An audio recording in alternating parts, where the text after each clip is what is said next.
Hola, hoy les traemos a Pitágoras. Considerado en Occidente padre de las matemáticas, la aritmética y la geometría, también fue considerado un místico, filósofo y físico.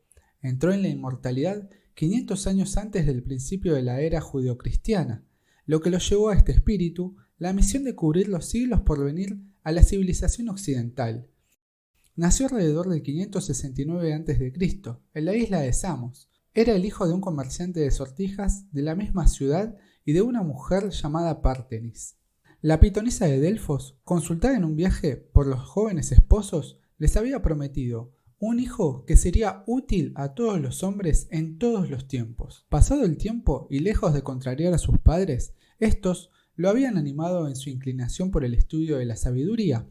Había podido conferenciar con los sacerdotes de Samos y con los sabios que comenzaban a formar en Jonia la escuela donde enseñaban los principios de la física. A sus 18 años había seguido las lecciones de Hermodamas de Samos, a los 20 las de Ferécides en Siros. También había conferenciado con Tales y Anaximandro en Mileto. Esos maestros le habían abierto nuevos horizontes, pero ninguno lo había saciado. Entre la variedad de enseñanzas buscaba interiormente el lazo, la síntesis, la unidad del gran todo, la verdad primera. Era, en lo que el esoterismo se llama, un alma en su última etapa. Él adivinó las esferas del mundo invisible, envolviendo lo visible y animándolo sin cesar. Concibió la depuración y la liberación del hombre desde esta tierra por la triple iniciación. Él vio todo esto, su vida y su obra en una iluminación instantánea y clara, con la certidumbre irrefragable del espíritu que se sienta frente a la verdad. Fue un relámpago. Ahora se trataba de probar por la razón lo que su pura inteligencia había penetrado en lo absoluto, y para ello se precisaba una vida de hombre, un trabajo de Hércules. Un hierofante de Adonai le había dicho a su madre que su hijo será grande por su sabiduría y que si busca la sabiduría primera, esta ciencia de Dios no se encuentra más que en Egipto. Fue así que Pitágoras comprendía que la ciencia de Dios era para conocer hasta el fondo la naturaleza y que era el único camino. Desde entonces tomó la decisión de ir a Egipto para hacerse iniciar. Según se cuenta, cuando Pitágoras viajó a Menfis, lo recibieron después de muchas dificultades. Los sabios egipcios desconfiaban de los griegos, pero el novato se sometió con una paciencia y un valor inquebrantables a las lentitudes y a las pruebas que le impusieron. Sabía de antemano que solo llegaría al conocimiento por el pleno dominio de la voluntad sobre todo su ser. Su iniciación duró muchos años. Pitágoras atravesó por varias fases que permitían realizar, no como una vana teoría, sino como una cosa vívida, la doctrina del verbo luz o palabra universal, y la de la evolución humana a través de 7 ciclos planetarios, los 7 planetas. A cada paso, las pruebas eran más y más difíciles. 100 veces se arriesgaba la vida, sobre todo si se quería llegar al manejo de las ciencias ocultas. Como todos los grandes hombres, Pitágoras tenía una gran fe. Nada de lo que podía conducir a la ciencia era obstáculo para él, y el temor a la muerte no le detenía, porque veía la vida más allá de la mera existencia física. Cuando los sacerdotes egipcios reconocieron en él una fuerza de alma extraordinaria y esa pasión impersonal de la sabiduría que es la cosa más rara en el mundo, le abrieron los tesoros de su experiencia. Fue en Egipto donde Pitágoras adquirió el gran conocimiento, que permite ver las esferas de la vida y las ciencias en un orden concéntrico, comprender la involución del espíritu en la materia por la creación universal y su evolución o vuelve hacia la unidad por esta creación individual que se le llama el desarrollo de una conciencia. Entre ellos se formó y se templó. Allí pudo profundizar las matemáticas sagradas, la ciencia de los números o de los principios universales, que fue el centro de su sistema que formuló de una nueva manera. Pitágoras profundizó, luego de viajar a Babilonia, los conocimientos de los astrólogos, herederos de Zoroastro y caldeos. Si los sacerdotes egipcios poseían solo las claves universales de las ciencias sagradas, los genios persas tenían la reputación de haber ido más lejos en la práctica de ciertas artes. Después de su iniciación egipcia y caldea, el hijo de Samos sabía mucho más que sus maestros de física y metafísica y que cualquier otro griego de su tiempo, sacerdote o laico. Conocía los principios eternos del universo y sus aplicaciones. La naturaleza le había abierto sus abismos. Los velos groseros de la materia se habían desgarrado a sus ojos para mostrarle las esferas maravillosas de la naturaleza y la humanidad espiritualizada.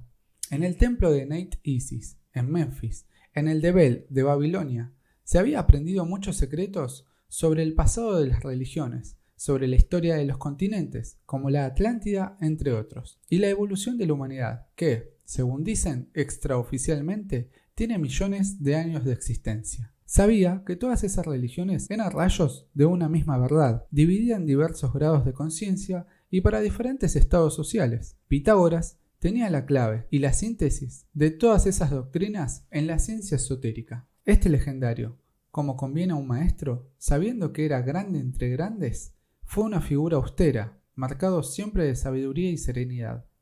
Se estableció en Crotona, donde fundó una escuela llamando a sus discípulos los pitagóricos.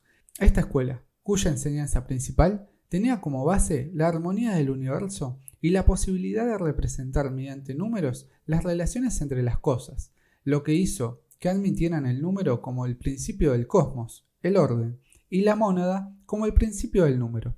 En términos filosóficos, mónada quiere decir la fuente o lo uno. De acuerdo con los pitagóricos, fue un término para Dios, el primer ser o la unidad originaria, o para la totalidad de todos los seres, con el significado de sin división. Según el filósofo y escritor Diógenes Laercio, de la mónada se evoluciona a la díada, esencia invisible y sustancia divisible, principio masculino activo, animador, y principio femenino pasivo, o materia plástica, animada, de ella a los números, de los números a los puntos, luego las líneas, las entidades de 2 dimensiones, las entidades de 3 dimensiones, los cuerpos y culminando los 4 elementos, fuego, tierra, aire y agua, a partir de los cuales se construye el resto de nuestro mundo. Lo que en el sistema del cuarto camino de George Ivanovich Gurdjieff se llamaría rayo de creación. Su escuela brillaba sobre una colina, entre los cipreses y olivos. Se mostraba esplendorosa, fuera y encima de la urbe. Era una pequeña ciudad de los elegidos. Se sabía que no era cosa fácil el ser admitido. Pitágoras era extremadamente difícil para la admisión de los principiantes, diciendo que no toda la madera sirve para hacer un mercurio. Los jóvenes que querían entrar en la asociación debían sufrir un tiempo de prueba y de ensayo. Pitágoras conocía a tal punto al ser humano que había hecho un tan profundo estudio de la fisionomía humana que sabía leer en ella el fondo del alma. Orígenes pretende que Pitágoras fue el inventor de la fisionomía. En el período de prueba, estos comenzaban la preparación, que duraba al menos 5 años. Los novatos u oyentes eran llamados como los acusticoi. Se sometían durante las lecturas que recibían a la regla absoluta del silencio. No tenían el derecho de hacer una objeción a sus maestros, ni de discutir sus enseñanzas. Debían recibirlas con respeto y meditar sobre ellas ampliamente. Pitágoras pensaba en desarrollar, ante todo en sus facultades, la facultad primordial y superior del hombre, la intuición. Para esto partía de los sentimientos naturales, de los primeros deberes del hombre a su entrada en la vida y mostraba su relación con las leyes universales. Las energías individuales eran despertadas, la moral se volvía viva y poética, la regla aceptada con amor cesaba de ser una violencia y se volvía la afirmación de una personalidad. La enseñanza moral preparaba la enseñanza filosófica, en que el espíritu del discípulo se habituaba a encontrar la huella de un orden invisible en la realidad visible. ¿Cómo podía lograr esto Pitágoras? Eran los versos de oro, que sonaban mañana y tarde al oído del discípulo con los acentos de la lira. Si querés conocer más en profundidad sobre los versos de oro y su significado filosófico y psicológico, te invito a dar clic en el siguiente video donde el profesor Nicolás Nardi nos enseña cómo puede ayudarnos estos mantras en nuestra vida cotidiana. Una vez que el novato superó estas pruebas, Pitágoras lo recibía en su morada y le aceptaba solemnemente como su discípulo, por lo que tenía conexiones directas y seguidas con el maestro. Ingresaba al patio interior de su habitación, reservada a sus fieles. De ahí el nombre de esotéricos, los de adentro, opuesto a lo de exotérico, los del exterior. La verdadera y trascendente iniciación comenzaba entonces. Aquella revelación consistía en una exposición completa y razonada de la doctrina oculta, desde sus principios contenidos en la ciencia misteriosa de los números, hasta las últimas consecuencias de la evolución universal, en los destinos y fines supremos de la divina psiquis, del alma humana. Aquella ciencia de los números daba la clave de toda la doctrina. Las letras, las figuras geométricas o las representaciones humanas que servían de signos a esa álgebra del mundo oculto, solo eran comprendidos por el iniciado. Pitágoras llamaba matemáticos o matematikoi a sus discípulos porque su enseñanza superior comenzaba con la doctrina de los números.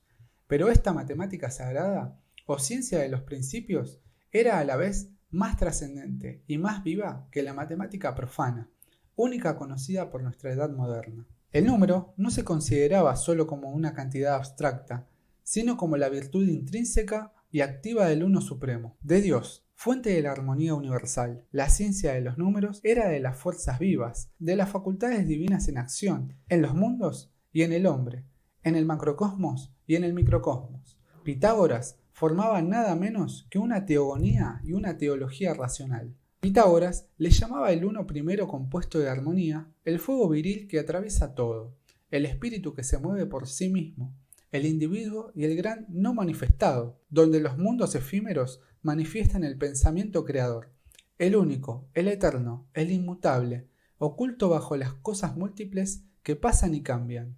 La esencia en sí se sustrae al hombre, dice el pitagórico Filolao. Solo conocemos las cosas de este mundo donde lo finito se cambia con lo infinito. ¿Y cómo podemos conocerlas? Porque hay entre nosotros y las cosas una armonía, una relación, un principio común, y ese principio les es dado por el Uno, que les da con su esencia la mesura y la inteligibilidad.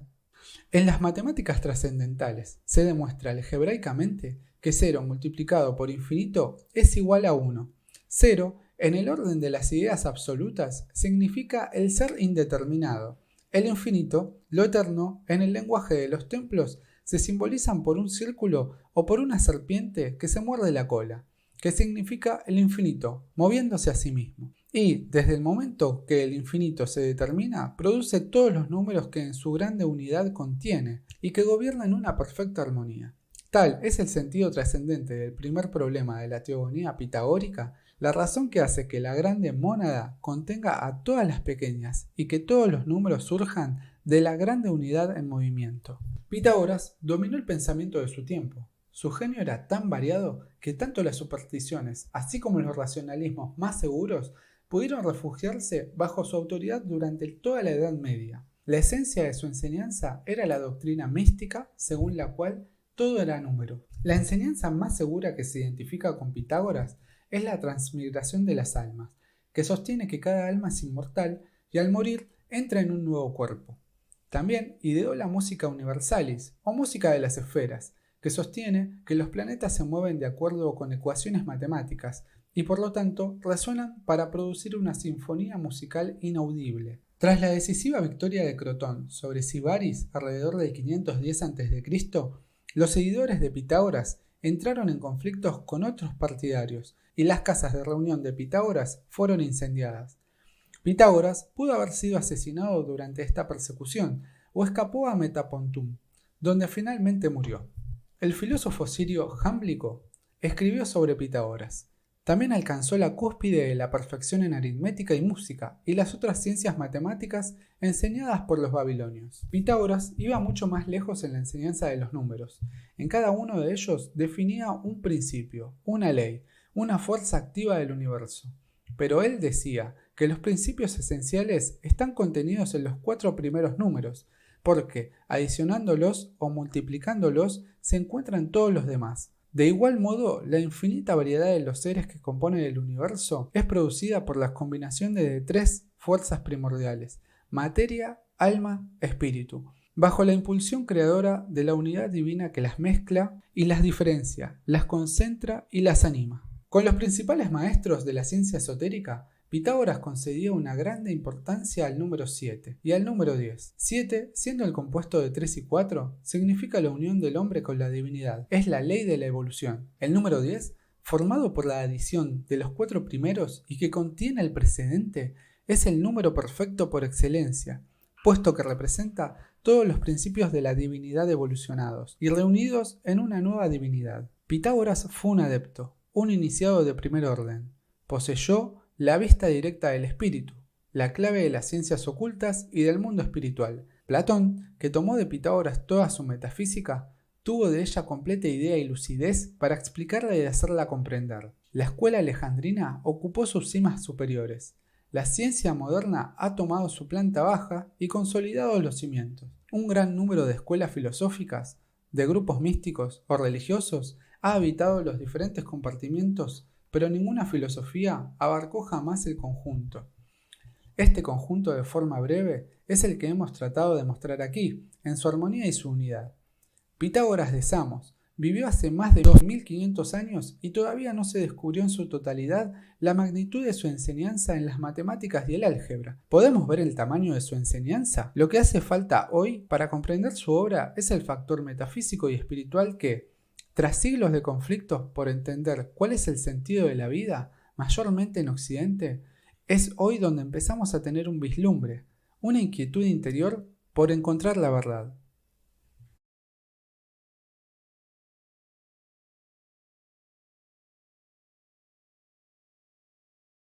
Si te gustó este video, no olvides darle like, suscribirte y darle click a la campanita. Continuaremos con la serie de personajes importantes que hacen nuestra vida y nuestra historia. Les dejamos la invitación a nuestros cursos de psicoterapia de Carl Gustav Jung, el cuarto camino de George Ivanovich Gurdjieff y el budismo. Una guía y orientación completa y práctica para tu vida. Los saludamos desde la Escuela de Filosofía y Psicología Aztlán.